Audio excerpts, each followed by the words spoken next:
Hello everyone and welcome back. As you can see by the title of this video, this is going to be a beginner's guide to ADC as a role. This is going to be more so me just kind of talking over footage. It's going to be less edited, less scripted. I'm kind of just going off of whatever. So I'll go everything I'm going to be covering in this video, mostly in order. It's going to be what the role of ADC actually does and what to expect when you're playing it. Go a little bit over a few of the champions that are played as ADC and kind of categorize them. I'll be going over the basic mechanics of playing ADC, like kiting and positioning, the really basic stuff. We're not going to delve too deep into builds. There's a lot of resources online that you can use, like Mobifire or OPGG, whatever. Builds are kind of up in the air right now with the new season and everything, so we're not going to go too in-depth with that. So without wasting much more time, what is ADC? The definition of ADC is literally attack damage carry, pertaining mostly to marksman champions, ranged auto attackers that do damage through their auto attacks through the use of items, rather than their abilities like most other classes of champions. But really what your goal is as ADC is to do as much damage as possible from the backlines while playing safe and playing behind your tanks and your engagers.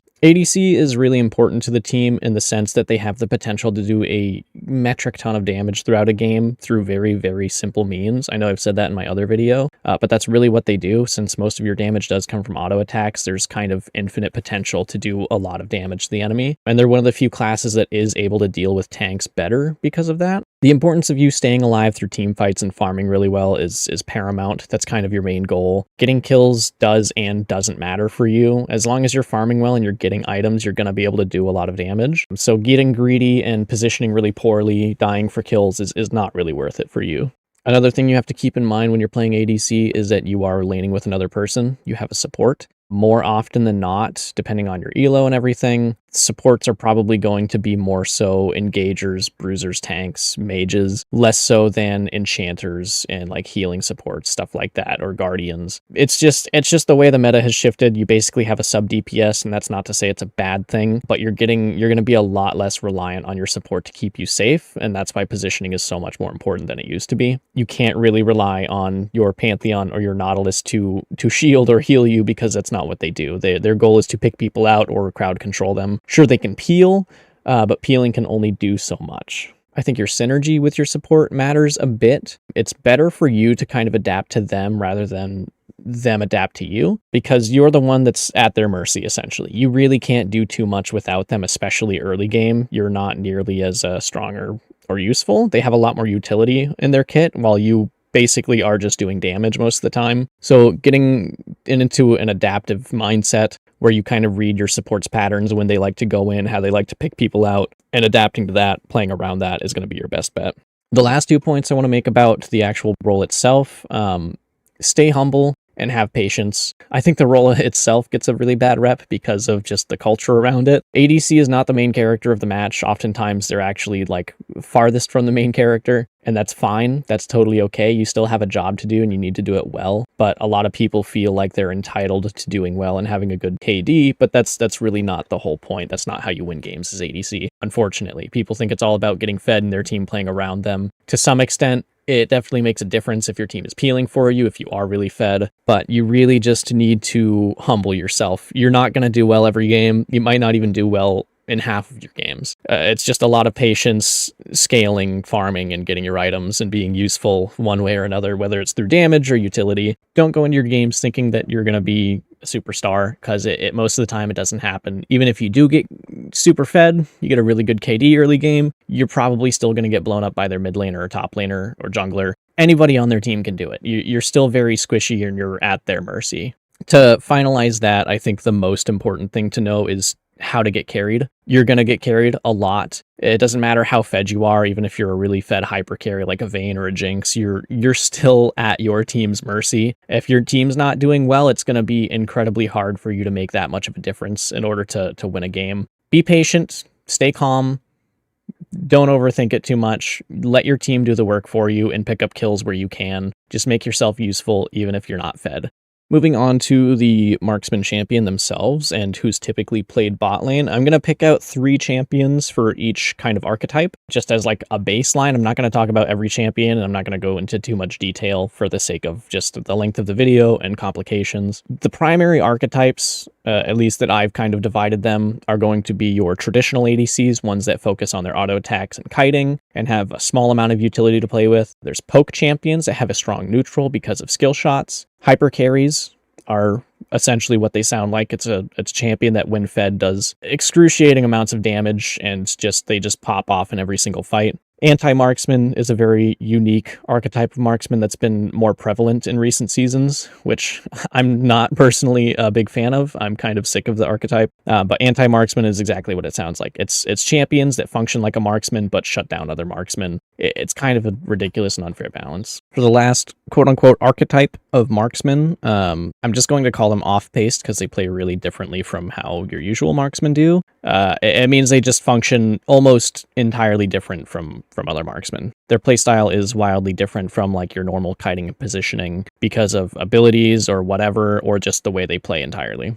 In the traditional category, I've placed Ashe, Caitlyn, and Tristana. I know that may not be entirely accurate, but for the sake of newer players or less experienced players in the role, these champions are very basic in their playstyle. They have a small amount of utility in their kits, while also having a very simple playstyle of, your typical shoot things and kite, mostly damage. Ashe, for that reason, she has a pretty high amount of utility, but for the most part, all of your damage is still coming from your auto attacks. You have a good poke ability and a good trading ability with your Q and your W, while you have insane utility on your E and your R. It's 2 skills that you can use to really good potential without having too much knowledge and experience on the champion. Ashe's E gives vision. You get it twice. You can use it anywhere on the map. There's no bad way to use that unless you're sending it into your own fountain. With her ultimate, even if you're not fed, you still have a way to be incredibly useful because of the potential that it brings to a team fight. Long ranged, heavy stun, or slow, and that can bring a lot to your team fight even if you're not doing well. Caitlyn is another pretty decent example. She's a little different than Ashe. She has one of the longer attack ranges in the game. She has a good poke tool, or CS-ing tool if you want. She has her traps for utility, and she has a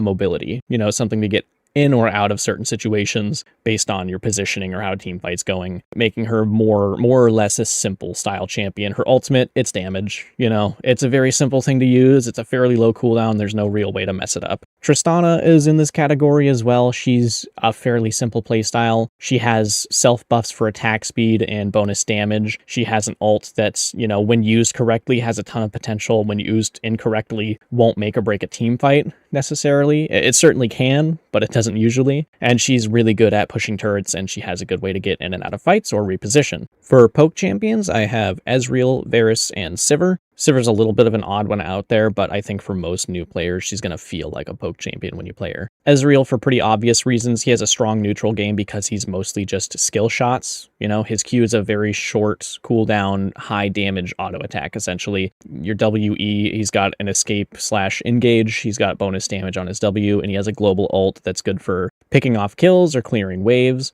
He kind of falls into that neutral poke category. Varus as well, he's kind of similar. He has that long-ranged poke ability with his Q that's either good for finishing people off or just trading in lane. It gives him that benefit where he doesn't have to directly auto-attack laners to do a lot of damage. If he follows up with his support, he has the potential to do a lot more damage because of his W, but otherwise he's got a strong teamfight ultimate and he can kind of play from afar. Sivir is in this category not because she has insanely good poke tools. I know she has low mana in lane, especially early game, so she kind of struggles with that. But most of the time when newer players are playing Sivir, you have to consider that your abilities are going to hit the enemy even if you do it on accident. Your W, you can't aim it necessarily. If the enemy laner is near the minion wave and you have your W on, you're going to hit them with it. It may not do a lot of damage, but it is poke. It's unintentional poke, but it's poke nonetheless. Her Q, long-range skill shot that does damage both ways. You really can't go wrong with that. It's a good poke ability, and it's kind of hard to miss. She has a good defensive option with her E. It lets her play more neutral without getting punished too hard, and her ult brings a lot of potential to team fights, lets her reposition it really well.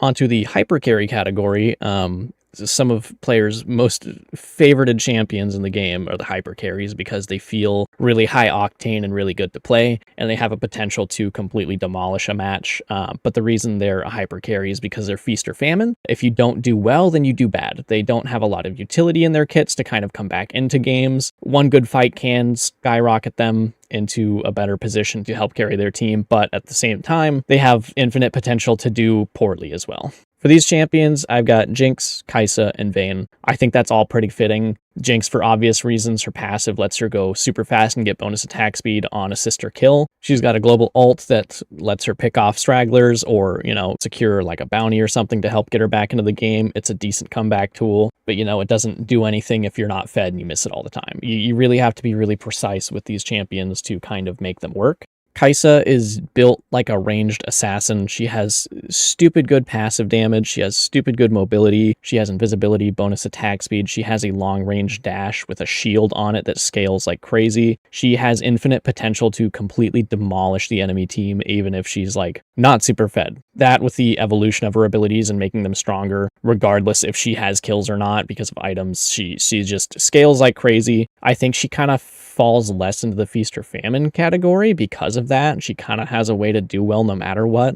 but she definitely still falls into the hyper carry category. The last and most notable hyper carry is Vayne. There's tons of memes and jokes about Vayne players and Vayne being a hyper carry, and people want to do well on her. It's just part of her nature. All she does is auto attack. That's pretty much everything she does. Kiting out the enemy and making big plays. It feels really good on her. She excels at dealing with tanks and stuff, but when in a bad situation and when not doing well, she just gets completely stomped. And you have to be really careful with that. You have to go into a game with the mindset that you're either going to completely demolish or you can absolutely do nothing. I would personally recommend that newer players, especially newer to the role, stay away from hyper carries, because if you're not doing well, you don't have a lot of utility to bring to your team. You don't have a way to kind of support them if you're not doing well, other than damage, and if you're not doing damage, then you're basically not doing anything. Onto the anti-marksman, my least favorite category, and I wish they would stop making these kinds of champions, but they keep doing it anyways. We have Samira, Nyla, and Corki. Samira is, she has a portable wind wall, essentially. She can block projectiles for a second, I think. But against an enemy marksman, that's all of your damage. All your damage is coming from projectiles. You don't have melee attacks. You don't have, point and click spells that aren't projectiles. She can completely negate half of the things you do if she uses her W correctly. That, and she's kind of forced to go into team fights and do big burst damage. She's kind of like a mobile Katarina. Of course, she's a lot squishier and has a lot more negative repercussions for that. But in laning phase, she is a huge bully to other marksmen. Nyla is very, very similar. She might even be worse than Samira as an anti-marksman in the case that she has a crowd control ultimate. It basically functions like a Diana ult. It's ridiculous to have on a marksman type champion to encourage them to go into a team fight to hit as many people as possible instead of playing safe, but Nyla is one of those champions that gets away with it because of the way she's designed. She doesn't have those repercussions. She has an ability that does damage to multiple targets and helps her stack Conqueror faster to heal through fights. She's incredibly hard to kill on your own or even with your teammate in bottom lane because she has something that completely negates auto attacks as a whole. Why they would do that to bottom laners, I don't know. It's mean, but that's just the way it is. For the last of the anti-marksmen, Corki is there. Less so for the fact that he counters marksmen and more so for the fact that he's kind of not a marksman at all. He is probably better suited for mid due to the way his kit is and his mixed damage. He deals with tanks and stuff really well because he has true damage and armor shred built into his abilities, but that and his damage just doesn't come from auto attacks. It's mostly coming from abilities. He has high AP scaling. I feel like he kind of counters marksman in a way. He's not played bot lane very often, and I wouldn't usually recommend playing him bot lane, but he kind of falls into that category of just being an anti-marksman for the sake of not even being a marksman. For the last category, we've got the off-paced marksman. These guys just play almost entirely different from any other ADC, and you actually have to have a strong understanding of how they function in order to make them work, purely because of the way their kit is built. Jhin is the first one. If you don't know already, he has 4 shots in his gun, and then he has to reload. During that time, he can't auto attack. He can only attack however many shots per second, and you can't make that go any faster with items. Instead, his attack speed and crit chance and things like that, those all scale scale into his damage of his auto attacks. His 4th shot is a guaranteed crit, gives him bonus movement speed. That's kind of his whole ordeal, is being able to kite really well because he goes so fast. It's a really different playstyle from other ADCs where you're not auto-attacking all the time. He's kind of a catcher marksman. He has really good long-range abilities and traps that kind of bring a lot of utility and crowd control, which is kind of how he gets to be useful if he's not fed. He has insane damage if he's built well and he gets fed, but even if you're not fed, he can catch people out, he can open and close team fights with his ultimate, and he can control choke points with his high utility and its traps. He's a really, really solid champion. You do have to understand how to play with his passive in order to actually do well. Second to that, we have Zeri for pretty obvious reasons.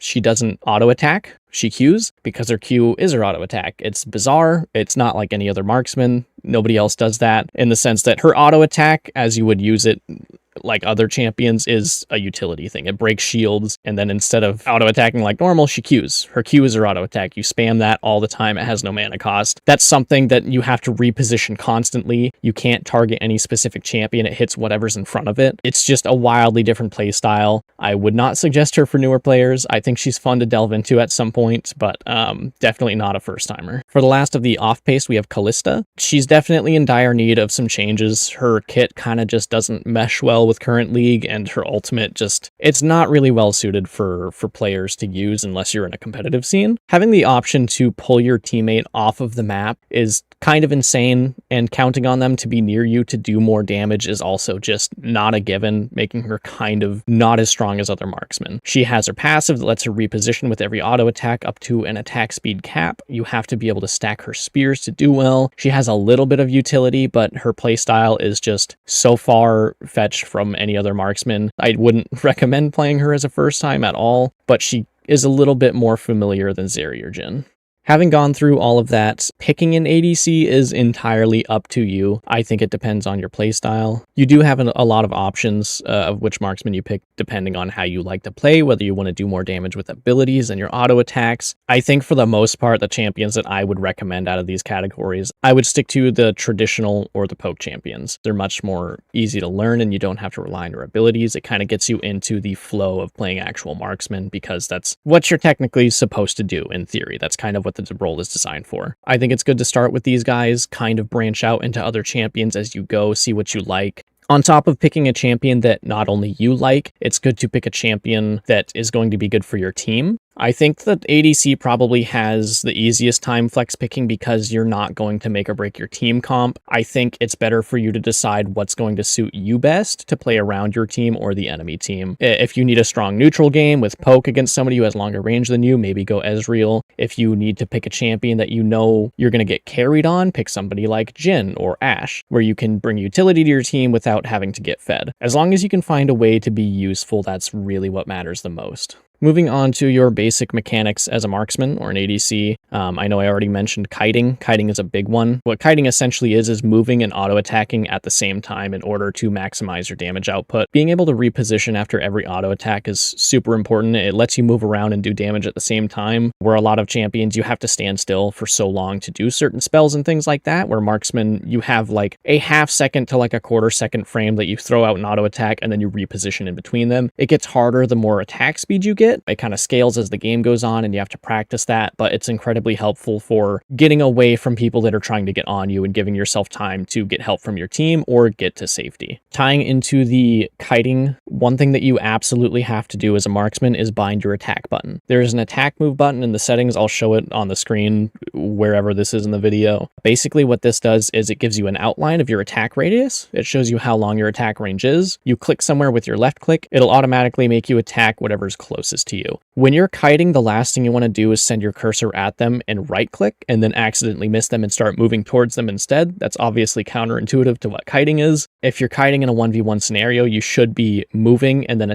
moving afterwards because you're guaranteed to auto attack and you're not going to move backwards at them. This is something that is an absolute must. You need to know how to do this. It's an insane setting that's going to make or break your gameplay as an ADC. So make sure you've got this setting set and go into practice range, do whatever you need to get used to it. Just make sure you practice with it. Free cam is another important mechanic that kind of applies to every laner. It doesn't matter if you're marksman or not, but I feel like I need to bring it up just for clarity's sake. You need to learn how to use free cam. Toggling it on and off or having it unlocked and using space to reposition it whenever you need to also works, or whatever key you want to have it on. It lets you see more of the map farther away from you. Since you typically have pretty long range spells, you need to be able to see where they are. That, and if you're playing a neutral champion with a lot of poke, you need to be able to see where the enemy is, and you need to do things from a big distance. Free cam is a must. That's something that you should be practicing regardless if you're playing ADC or not. Everybody needs to know how to do it. Probably the most important mechanic for marksman type champions is going to be last hitting, or farming, CSing, whatever you want to call it. Last hitting is absolutely crucial. You are nothing without your items. You need money for items. You can't always get it from kills.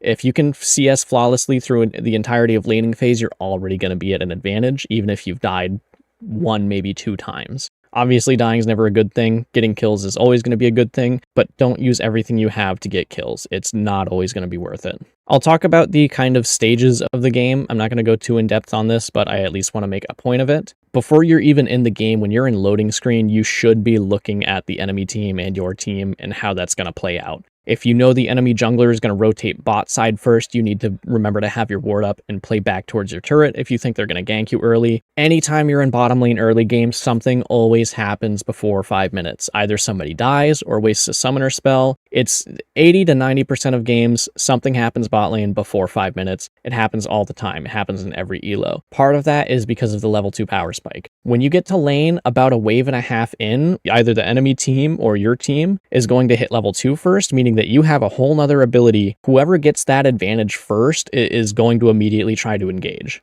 If the enemy team is on something like Nautilus or Blitzcrank or Pantheon, whatever, as soon as they hit 2, they're gonna want to go in. You guys won't have any minions. They hit 2, they have a CC on them. They're gonna jump on you. You need to play back. As soon as you see that the wave is starting to get cleared and they're going to get that level, you start moving back towards your turret and you let the wave come to you. I think for the most part in the state of the meta, you're still relying on your support to do a lot of damage and engaging for you. Don't focus on poking too much. Don't waste your mana and your summoners. You really want to hold on to them because they're incredibly precious. Especially as a marksman, your flash, your heal, your ghost, whatever is so important to you for your repositioning and your safety. You need to make sure that you are not using them just willy-nilly. You should only be using your summoner spells if they are going to either stop the enemy team from getting a bounty gold on you. If you're worth a lot of money, you do not want to give that up to them. Or if you want to secure a bounty gold or repositioning. If you can reposition during a team fight that will guarantee you the win, then go ahead and use your summoners. If you can guarantee you're going to get a massive shutdown on somebody, go ahead and use your summoners. If you're guaranteed to deny them extra gold from your bounty, use your summoners. You need to be extremely careful with them. Do not use your flash and your heal and your ghost in order to pick off the support that's 0-3. They're not worth that much money.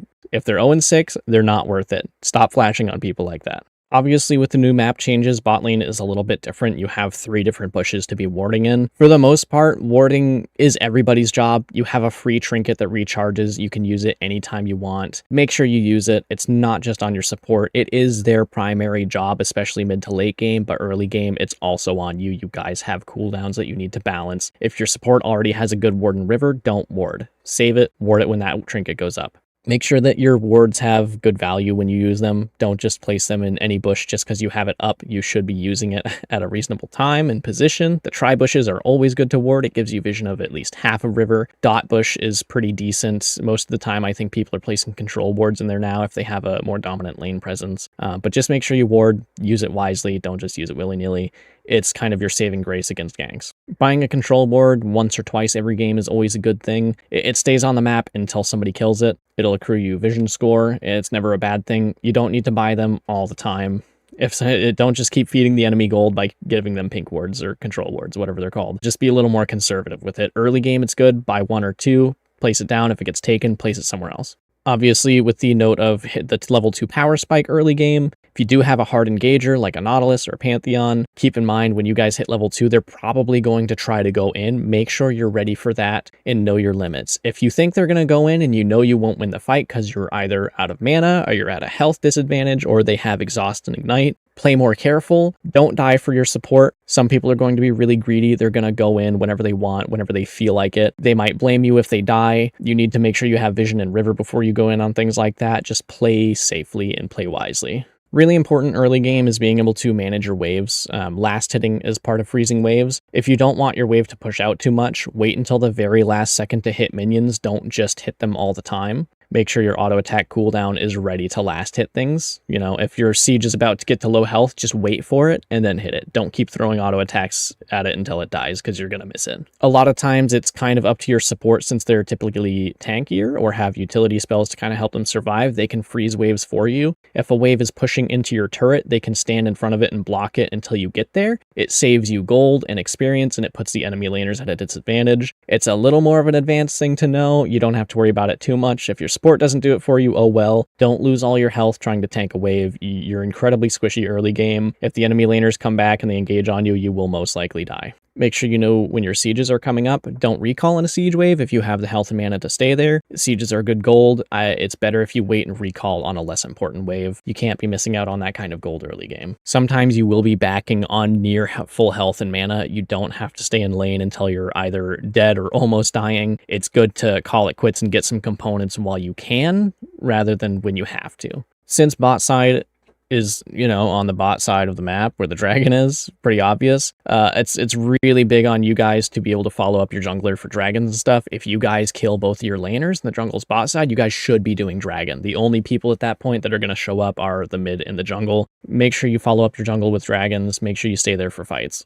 Moving into the mid to late game, once you guys start getting in a healthy spot with some decent items, rotations are going to happen depending on how well everybody's doing. Most of the time, you're going to be swapping lanes with your mid laner. This is a little, not like super high elo. This is going to be more advanced than like, say, gold players would usually do. Swapping with your mid laner allows them to get some pre-farm bot lane because they can handle most people down there since they're typically stronger than you. And being mid lane with two people means that you get better push potential and you guys can handle a 2v1 situation or a 2v2 in case the jungler shows up. It kind of depends on how the map's playing out. You can look into other videos that talk more heavily about that and how the state of the game kind of works, but it's something that I at least wanted to mention. Your support's not always just running around for no reason. Your support's going to roam on you a lot early game too. Usually on first recall, they'll roam mid and help get a kill or something because they can, kind of what supports do. Make sure you play safe in those situations. I do want to emphasize more on the support roaming thing. Probably like post level 5, they're going to be out of the lane most of the time, depending on how things are going. It's not always going to be the right time for them to do it. Don't count on it working all the time. But in those situations, farm safely with long range abilities if you can. Just don't die. You're going to miss farm. You're going to miss XP. It's going to happen. I'm not saying you have to stay under turret. Just make sure you stay out of range of death. It's really important to that because if you die, that turret's probably going down too. Another emphasis on the importance of summoners mid to late game. You know, late game fights could very easily end a game or secure important objectives. You need to be really strategic on how you use your summoner spells. Just make sure you're using them wisely. Mid to late game, there's going to be a lot more bounties on the board, stuff that you can secure or deny. Positioning is going to be extremely important for you. You know, putting yourself behind decent terrain that you can auto from or putting yourself behind your support and your tanks, that's really important. If you are really crucial to the team right now and you have a lot of damage, a lot of kills, a lot of items, it should be on your team to kind of help heal for you when there's people that might engage on you. You can't count on it all the time and they can't always save you, but you don't have to auto attack all the time. You're not always going to be able to do damage. Play it safe and play smart. Most of the time, since most of your damage just comes from auto attacks, you're kind of just going to have to hit whoever's closest to you. Depending on the champion, you have different options on who you can focus, but most of the time you're going to be kiting out whoever's trying to get you. It doesn't matter too much because you're not an assassin. You can't jump on the ADC and one-shot them. You just have to take what you can get. Of course, mid to late game, you're probably going to have a scrying trinket or the blue trinket, farsight alteration, I think. That lets you avoid face checking, and it's a permanent ward that doesn't go stealth. It only stays there until somebody finds it and kills it, which is still really strong. It's good for getting vision on objectives and stuff. Really good on marksmen because you don't have to get near bushes to see what's in them. I would avoid face checking anything past your red buff at that point in the game. It's super dangerous. You get caught out super easily. If you don't have a lot of map awareness or game sense where you know where champions are going to be at certain points in the game, just don't face check anything. Let your other teammates do it and just play safe. Of course, this applies to pretty much every role in the game. Don't get caught late game. Like I said, your late game fights are going to matter a lot more since there's objectives to be had or just potential loss of the entire match. You have to play incredibly carefully. Moving past the states of the games, looking more towards builds and runes and stuff, for summoner spells, you're going to want flash on everybody. As long as you have it, it's going to be more useful than anything else. I think for your two other options, depending on how you're synergizing with your support, if you want to play more safe, I would just take heal. Heal's always going to be good. It gives you and your support a decent amount of health back, and it gives you a little movement speed. Flash and heal is the go-to for more new players. I'll say that. I would just suggest those all the time. In some cases, you might take exhaust if your support's super aggro and takes ignite. I wouldn't worry too much about that. Other than heal, really the only other summoner you're going to want is Ghost. As I'm recording this and editing, Ghost is super strong. It gives you a movement speed buff for 15 seconds. It is stupidly long. It's bound to get nerfed at some point. It just has way too much prevalence in the meta right now. I'm personally tired of it. I think it's a strong summoner spell. It's just too strong. It can do really well. It's on a low cooldown. I think the heal is the better option for newer players. It's going to be much safer, more reliable. Moving on to runes, obviously I think the best way to do it is to look up things on like Mobifier or something, or just find builds online for your rune pages. The client does suggest certain rune pages for certain champions. You're fine using those. I will go a little bit into detail on a lot of these just so you get so you can build your own.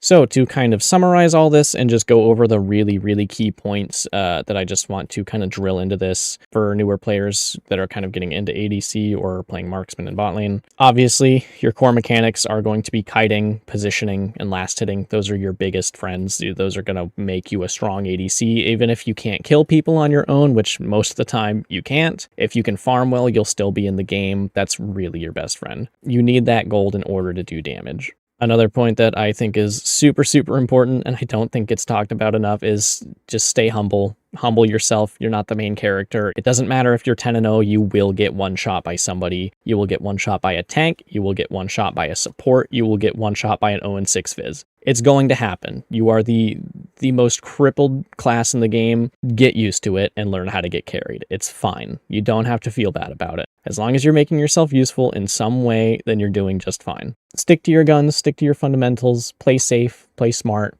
position well, play around your team. Don't lose your cool. You're gonna have bad lanes where your support is throwing themselves at the enemy team, roaming and ignoring you, taking your farm. It's gonna happen. Get used to it. The best thing you can do is play well for yourself. As long as you kind of tune all that out, play smart, you'll be okay.